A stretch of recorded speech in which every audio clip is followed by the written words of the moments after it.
Esse Apocalipse, permaneçam sentados, só apenas acompanhem. Capítulo de número 2, versículo de número 8. Permitam-me ler para ganharmos tempo, porque diz assim: e ao anjo da igreja que está em Esmina, escreve: Cristo diz, o primeiro e o último, que foi morto e reviveu. Eu sei as tuas obras de tribulação e pobreza, e a blasfêmia dos que se dizem judeus e não são, mas são sinagogas de Satanás. Nada temas das coisas que has de padecer. Eis que o diabo lançará alguns de vós na prisão, para que sejais tentados, e tereis uma tribulação de 10 dias. Ser fiel até a morte, e dar-te-ei a coroa da vida. Quem tem ouvidos, ouça o que o Espírito diz às igrejas. O que vencer não receberá o dano da segunda morte. Queridos e amados irmãos, aqui nós temos uma palavra que quero nesta noite, na direção de Deus, tocado pelo Espírito de Deus, para trazer a vós outros esta palavra. Dizer que servir a Deus quando tudo vai bem ou está bem é muito fácil.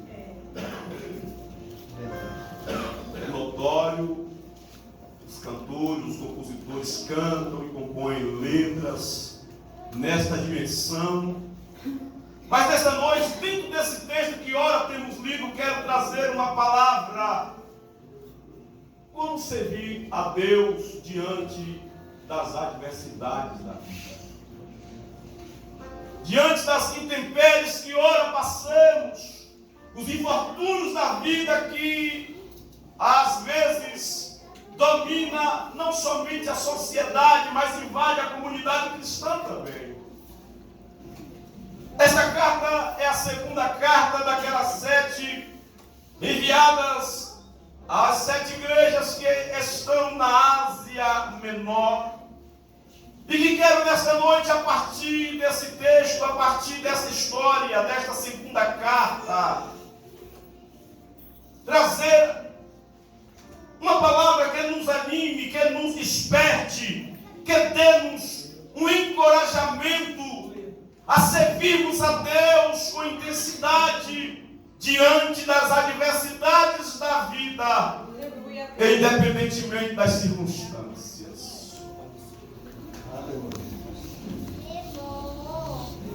A palavra vai ser bem sincera e concisa na sua introdução. No livro de Apocalipse, no seu iniciar, quando João, ele mesmo vai dizer no capítulo 1: e eu, João, servo do Senhor, e vosso irmão, fui arrebatado em espírito no dia do Senhor. Este que escreve o Apocalipse, o evangelista João, o último dos apóstolos a morrer. É interessante que ele conta que recebe uma visão no dia do Senhor e voltou-se para ver quem falava com ele. E ele descreve o personagem que trazia as informações do Apocalipse. E ele descreve com muita precisão aquele com característica de quem morreu, mas está vivo para todo o sempre. Eu começo dizendo algo. Eu ouvi uma mensagem ontem, pastor que ministrou na ceia, falando sobre a promessa de Deus. O tempo pode passar, mas Deus é fiel, e é uma realidade. Se você tomar a história do evangelista João, você vai ouvir que naquele dia, tendo Jesus sido ressuscitado, embora que os discípulos ainda não sabiam, ou sabendo as primeiras informações, não estavam ainda acreditando ser verdade, e voltaram ao mar para pescar, lá junto ao mar de Tiberíades. Lá tiveram uns encontros com Jesus. Foi quando Jesus, vou resumir aqui, pois é só uma parte introdutória, quando Jesus sai da água, água e os encontram, ou seja, eles saem da água, encontram a Jesus ali já tendo alguma coisa para servir a eles. E diz a palavra que Jesus oferece a janta para eles, e havendo jantado, Jesus se dirige a Pedro e diz: Pedro, amas-me mais do que estes? Pedro confirma dizendo: Senhor, o amo. Mas Jesus repete a mesma pergunta 3 vezes, e o texto vai dizer que aconteceu que, tendo Jesus perguntado a 3ª vez: amas-me mais do que estes? Entristeceu-se Pedro por isso e disse: Senhor, tu sabes de todas as coisas, tu sabes que te amo. E Jesus então dirige algumas palavras a ele, dizendo: Pedro, quando eras moço, te cingias a ti mesmo e ias para onde querias, mas quando já fores velho, um outro te cingirás e te levarás para um lugar onde tu não queiras. Aleluia. E tendo Jesus dito estas palavras, Pedro toma posse, mas volta-se para João. O texto vai dizer que ele voltou-se para João, discípulo que Jesus o amava, e diz o texto: aquele que na ceia recostara ou perguntara: Senhor, quem é que há de te trair? Aquele que recostara a sua cabeça ao ombro de Jesus, como João é conhecido como o discípulo do amor. E Jesus então repreende a Pedro, dizendo: Pedro, se eu quero que ele fique até que venha, o que importa a ti? Quanto a ti, vem e segue-me. Jesus estava querendo dizer para Pedro: olha, Pedro, para ele aqui eu tenho um propósito, eu tenho um plano, eu tenho um tracejo para a vida dele, mas eu tenho para você também. Te importa com a tua vida e deixa a vida dele, segue-me, faz a minha vontade e eu faço o resto na sua vida.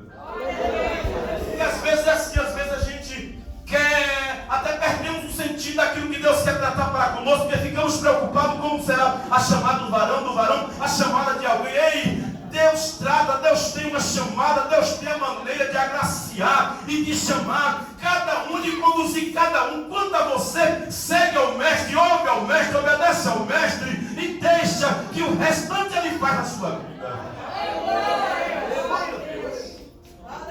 Mas diz o texto que ficou então divulgado entre os discípulos, que aquele discípulo, ou seja, João, não haveria de morrer. E eles não entenderam o que Jesus estava falando quando disse: eu quero que fique até que venha, que importa a ti. Jesus estava falando desse dia em que João diz: o dia do Senhor, em que ele haveria de receber o mestre. O mestre viria para ele quando estava já lançado na ilha de Patmos para morrer. Olha que história. Um velho de 90 anos estava ali porque tentaram matar a João de todas as formas. Diz a história que pegaram João, o velho João, e jogaram em tacho de azeite fervendo, mas o velho não se queimava. O azeite fervendo não queimava o velho, porque o velho estava debaixo da promessa. Ei, glória ao nome de Jesus para sempre. Glória a Deus, aleluia. Nem azeite fervendo matou o velho João. Talvez você pense, porque está se ficando velho, a promessa deixou de estar de pé na sua vida. Não, aleluia. Diz o Salmo que os que estão plantados na casa do Senhor serão viçosos e florescentes, até na velhice darão frutos. Glória a Deus. São viçosos, não tem idade para Deus usar, para Deus levantar. E João foi levantado, e no dia do Senhor, o Senhor voltou-se para João e deu a revelação do Apocalipse. Mas é interessante, o que tem a ver João com a carta da igreja em Esmirna? É que João recebe a ordem de que o que ouvisse ele pudesse escrever e interessar-se às igrejas que estão na Ásia. E ele faz isso muito bem, aleluia. Recebe a primeira informação, e a primeira informação era para a igreja que estava em Éfeso, uma igreja abençoada, uma igreja que dominada por um amor, mas tinha deixado umas coisinhas para trás. As primeiras obras, o primeiro amor, a primeira intensidade estava ficando para trás, e ela é exortada a voltar a ser como antes, a praticar as primeiras obras, a se arrepender e andar na presença de Deus como antes andava. A segunda carta vem para a igreja que está em Esmirna. Senhoras e senhores, a igreja que está em Esmirna, já ouvi muitos pregadores quando falam concernente às 7 cartas, eles colocam um asterisco positivo em Filadélfia e chegam a dizer que somente Filadélfia é o modelo da igreja. Ei, porque somente em Filadélfia não tem porém, não tem nada contra ela. Só que quando você vai ler, que você chega na segunda carta, a igreja que está em Esmirna também não tem nenhuma repreensão a ela, também não tem nenhum porém contra ela. Quando você vai ver, é uma igreja que também é o modelo da igreja da atualidade, e muitas que ainda vão passar pelo funil também, como Esmirna passou. Uma igreja que enfrentou uma perseguição terrível, mas manteve-se firme na fé, manteve-se inabalável, firmado no Senhor, aquele que nos chamou por sua eterna graça. A igreja Esmirna, queridos, é bom dizer primeiro sobre a cidade. Como bem sabemos que a Ásia Menor hoje nós entendemos mais precisamente a Turquia. Esmirna ainda existe ainda, é uma cidade antiga da Turquia. Ela está na costa do mar Egeu. Diz os historiadores que ela foi fundada pelos gregos, dominada pelos romanos, mas ela passou por uma perseguição, uma intempérie, e ela foi quase que destruída totalmente, mas foi reconstruída segundo os historiadores, por Alexandre o Grande. E tornou-se uma cidade opulenta, uma cidade desenvolvida em seu comércio. E lá estava uma igreja também alicerçada e edificada, mas que passou por momentos turbulentos em sua vida. Talvez você não entenda por que ela recebe esta mensagem dizendo: eu conheço as suas obras e a sua tribulação e pobreza, entre parênteses, mas tu és rico. Como que alguém que primeiro é vista em sua pobreza é agora chamada de rica?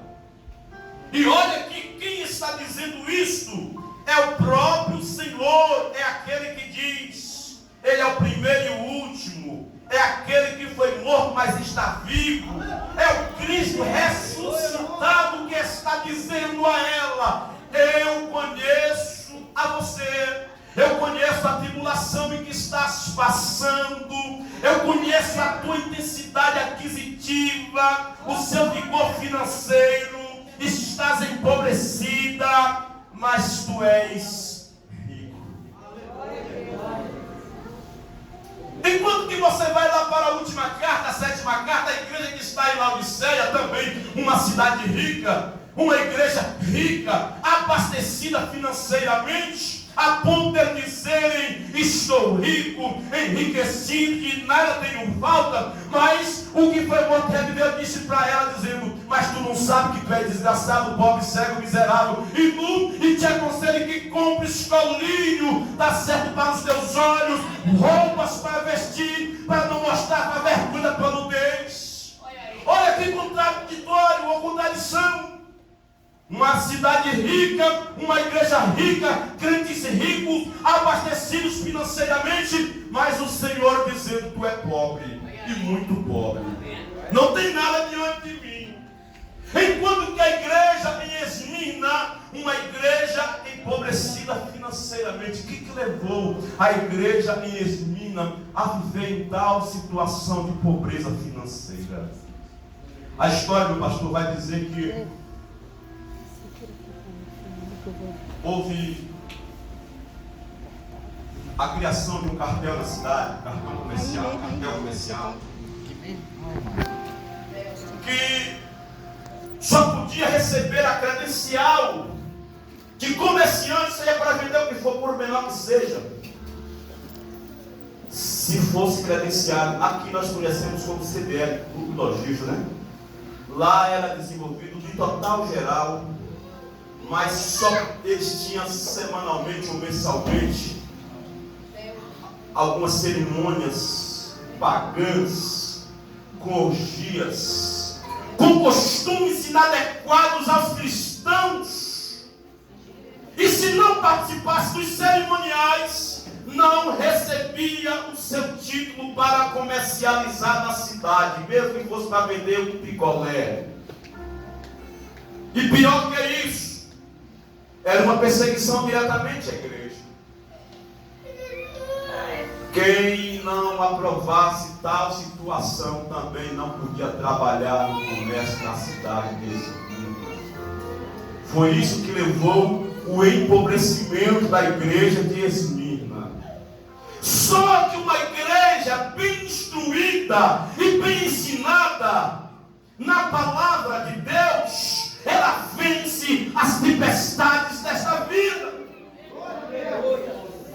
A igreja Esmirna viveu esse momento de tanta dificuldade, mas lá tinha um pastor que foi discípulo de João, o velho João.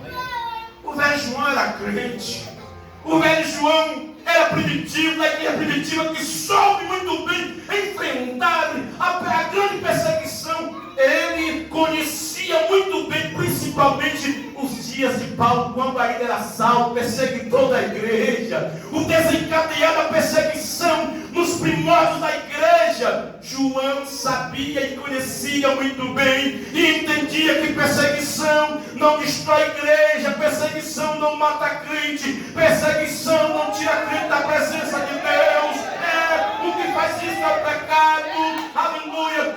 Eles pensavam que com a perseguição destruiria a igreja, mas quanto mais perseguia, mais a igreja se fortalecia. Porque diz o texto que perseguia a igreja aqui, eles fugiam para ali, e onde eles passavam, pregavam a Cristo, anunciavam a Cristo. E quando Cristo é anunciado, oh glória, os nossos temores caem por terra, as dificuldades, quando Cristo é anunciado, a esperança é anunciada, chega esperança, chega paz, chega vida, porque Cristo é a nossa vida e a nossa esperança.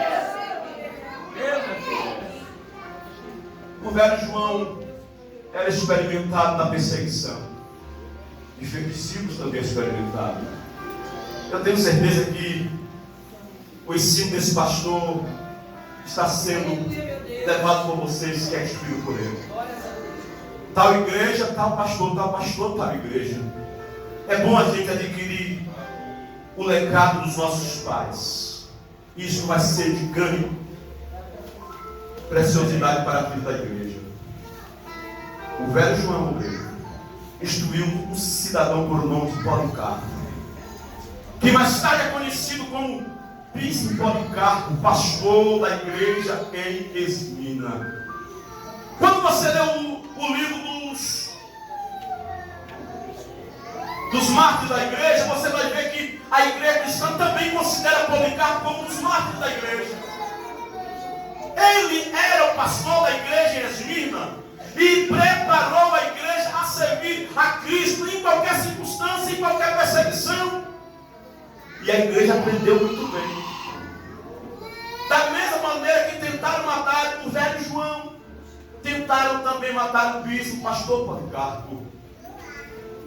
E tentavam de diversas maneiras, mas não conseguiam, porque o velho estava debaixo da promessa. E só ia no dia e no tempo certo. Pegaram o Policarpo, amarraram em uma estaca. É só você ler a história, você que é estudioso da Bíblia e das histórias relacionadas à Bíblia, você vai conhecer isso muito bem. Amarraram o Policarpo em uma estaca e fizeram uma fogueira no seu arredor e atearam fogo. E as chamas não matou o Policarpo. O quarto homem da fornalha que não deixou o Sadraque, Mesaque e Abednego se queimar, não deixou o Policarpo também se queimar. Mas a perseguição continuou. Os seus algozes eram tão cruéis que pegaram uma espada e cravaram em Policarpo. O das passou de trás para a frente. E ele, antes de ser cravejado, chamaram-no e disse: rapaz, você é duro de morrer, mas nós vamos te matar. Você sabe que você não fica vivo? Você tem opção. nega esse Jesus aí. Nega ele e a gente vai te deixar viver.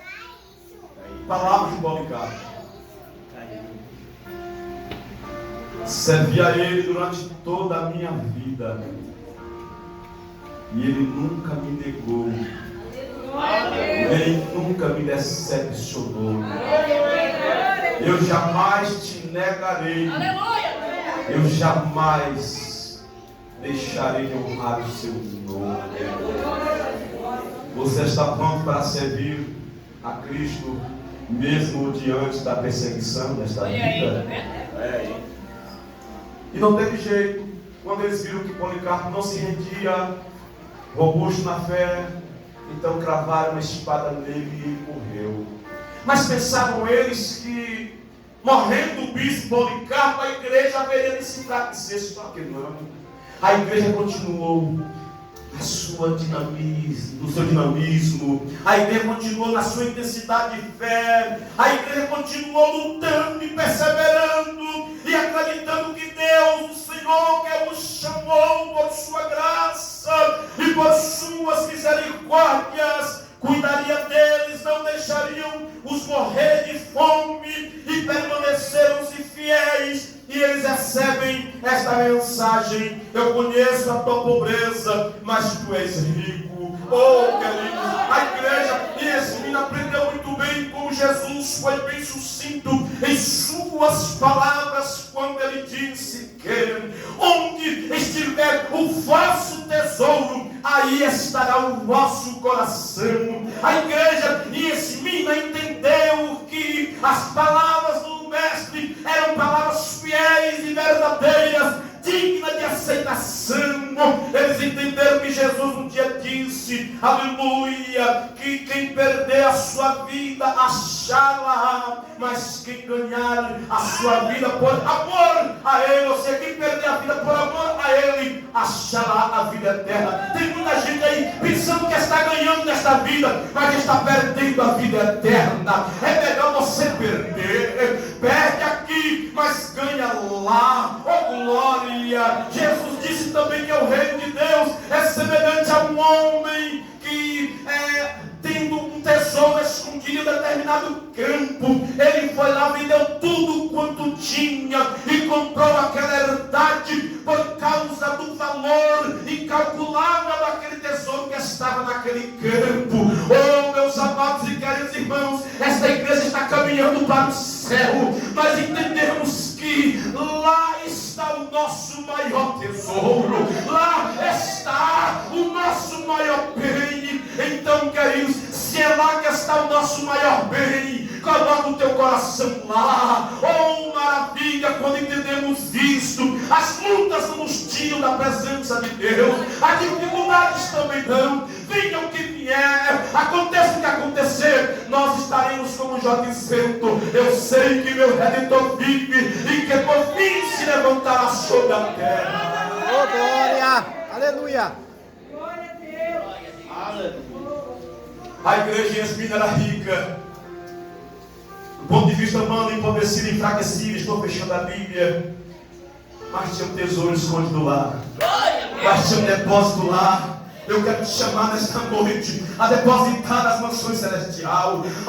Onde está o teu depósito? Às vezes nos contentamos porque olhamos para uma poupança e vemos algumas coisas guardadas para o futuro, mas entendemos que precisamos entender essa realidade, que temos que ter um tesouro lá no céu, lá na eternidade com o Pai Celestial. Glória a Deus, como Jesus disse: não ajunteis tesouro na terra, onde os ladrões minam, roubam, a traça corrói e o ferrugem consome, mas ajuntai tesouro no céu, onde os ladrões não minam, não roubam, onde o ferrugem não corrói e nem a traça consome. É lá que está o nosso maior tesouro. Vamos caminhando até trocarmos a cruz por uma.